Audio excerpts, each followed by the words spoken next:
ఏం చేస్తుంది శ్రీకళ?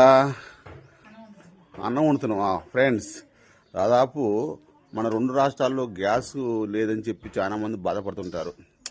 ఎందుకంటే వాళ్ళు వంట దాని మీద చేస్తారు. మాకు ఆ కొరత లేదు. ఎందుకంటే మాకు అలా 99% కట్టెల పొయ్యి మీదే వంట చేస్తుంది. అన్ని అన్నం కూరలు కూడా. గ్యాస్ ఎప్పుడో ఒకసారి తక్కువ శాతం అన్నమాట, వర్షం వచ్చినప్పుడు. ఇవి చేస్తాం కదా, ఆలుగడ్డల పులుసు, అన్నం ఇవాళ స్పెషల్ అన్నమాట. ఇది మా ఇంట్లో గ్యాస్ మీద వంట చేస్తాను. ఎక్కువ శాతం అంటే కట్టెల మీద చేస్తా. అంటే టీకి అప్పుడు ఊగు టీకి మట్టి వస్తా ఉంటారు కాబట్టి టీ పెట్టాలంటే ఇబ్బంది. మెయిన్ టీకి పాలగా ఇబ్బంది నాకు. అన్నం కూడా ఆటోమేటిక్ ఏముంది కట్టెల మీద వండేస్తా. అంతేనా? అన్నం ఏముంది అసలు కట్టెల పొయ్యి మీదే ఈజీ ఉడికిద్ది. అన్నం కడిగి పొయ్యి మీద పెట్టి కట్టెల పెడితే అదే ఉడికిద్ది. ఒకసారి చూసుకుంటే